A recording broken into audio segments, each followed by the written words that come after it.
రాధాకృష్ణ మహిళలను ఉద్దేశిస్తూ అన్న మాటలు రెండు తెలుగు రాష్ట్రాల్లో పెద్ద చర్చనీయాంశం అయ్యి పూర్తిగా రాధాకృష్ణ ఇటువంటి వ్యాఖ్యలు వెనక్కి తీసుకోవాలి అని కోరుతున్న సందర్భంలో ఇప్పటికి కూడా ఆయన అహంకారం అనేది అస్సలు తగ్గల.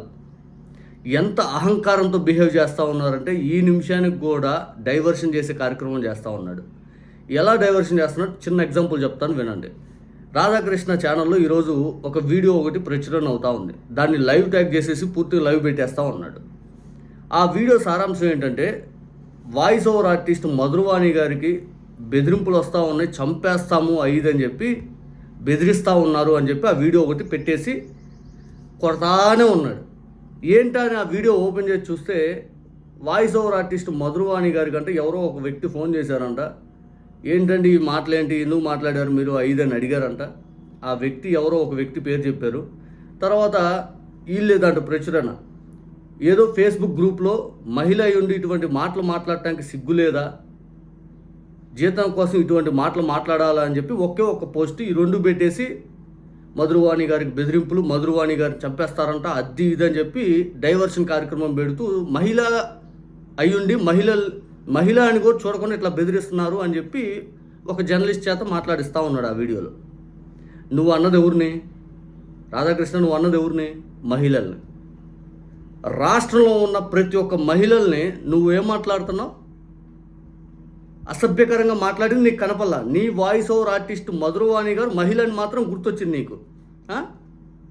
అయినా దీంట్లో కేసు పెట్టాల్సినంత ఏముందో మనకైతే తెలియదు, కానీ కేసు పెట్టాలని నా ఆలోచిస్తుందంట. సరే పెట్టుకొని ఇక్కడ క్లియర్గా చెప్పాలనుకుంటే ఆమెనైతే టార్గెట్ చేయాల్సిన అవసరం అయితే ఎవరికి లేదు. బికాజ్ ఎందుకంటే ఆమె కేవలం జర్నలిస్ట్గా ఆ వృత్తి అంతే ఉంది, అక్కడ పనిచేస్తున్నారు అంతే. అక్కడ వీకెండ్ కామెంట్ బై ఆర్కే అని స్పెషల్గా నువ్వు రాసిన ఆర్టికల్లే ఆమె చదువుతూ ఉంది, అంటే నీది తప్పు.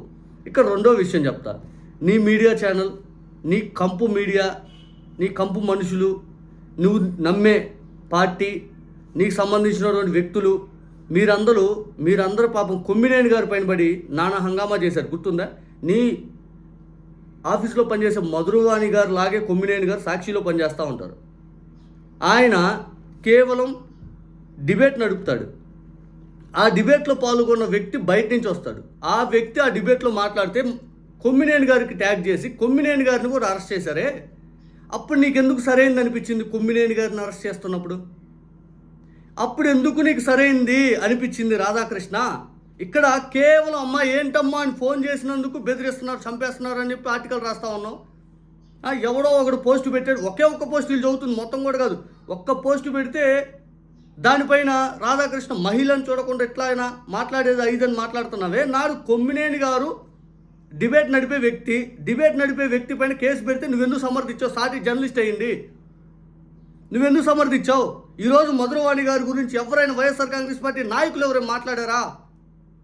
నాడు టీడీపీ వాళ్ళు, టీడీపీ అధిష్టానం, ఇక సోషల్ మీడియా నడిపే వాళ్ళు అందరు రాస్తారోకలు, ధర్నాలు, సాక్ష్యాశులపై దాడులు, పగలగొట్టాలు, ఇంకా పూర్తిగా తగలబెట్టేసే కార్యక్రమాలన్నీ జరిగినాయి కదా. ఈరోజు నీ ఆంధ్రజ్యోతిలో ఒక్క బల్లాయిన పగిలిందా? ఈరోజు నీ ఆంధ్రజ్యోతి ఆఫీస్ పైన ఒక్క రాయైనా రువ్వారా? ఈరోజు నీ ఆంధ్రజ్యోతి కార్యాలయం పైన లోన చొచ్చుకెళ్లే ప్రయత్నం ఎక్కడైనా చేశారా? మరి గతంలో కొమ్మినేని గారిని అరెస్ట్ ఎందుకు చేశారు? ఏమీ చేయనటువంటి ఆ ఎంప్లాయే కదా ఆయన. డిబేట్ నడిపే వ్యక్తి పైన ఎందుకు అరెస్ట్ చేసినప్పుడు నువ్వు ఎందుకు సంతోషించావు? ఈరోజు మీ మధురవాణి గారి గురించి ఎందుకు సింపతి కార్డు ప్లే చేస్తున్నావు?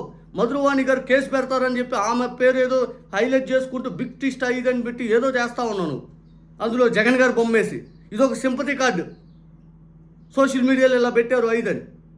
కానీ మధురవాణి గారు అక్కడ ఎంప్లాయే, ఆమెకేం సంబంధం లేదు. ఇక్కడ కొమ్మినేని గారికి ఎలాగైతే సంబంధం లేకుండా అన్యాయంగా అరెస్ట్ చేశారో మధురవాణి గారు జోలికి వెళ్ళాల్సిన అవసరం కూడా లేదు, ఎవరు వెళ్ళట్లేదు కూడా. వీళ్ళేదో సింపతి కార్డు ప్లే చేసుకున్నారు. అక్కడ నీ దగ్గరకు వస్తే సింపతి కార్డు, నీ దగ్గరకు వస్తే పూర్తిగా చెత్తా చెదారం ఇవన్నీ వార్తలన్నీ ప్రచురణ చేసేది. మళ్ళీ ఏమో నాకేం సంబంధం లేదు అహంకార దూరంతో ప్రదర్శిస్తూ ఉంటావు. అందరు చూస్తూ ఉన్నారు నీ బుద్ధి, నీ వ్యవహార శైలి అంతా గమనిస్తూనే ఉన్నారు క్లియర్గా. నీ ఆఫీస్ పైన అయితే ఎక్కడా దాడి చేయాల, కేవలం నిరసనే. ప్లకార్డు పట్టుకొని వచ్చారు. అంబటి రాంబాబు గారి ఇంటిపైన దాడి జరిగినప్పుడు నిరసన అన్నావు, జోగి రమేష్ గారి ఇంటిపైన దాడి జరిగినప్పుడు నిరసన అన్నావు, సాక్షి ఆఫీస్ పైన దాడి జరిగినప్పుడు నిరసన అన్నావు. నీ ఆఫీస్ పైన కేవలం నిరసన వ్యక్తం చేస్తే దాడి అని బిల్డప్ ఇస్తూ ఉన్నావు.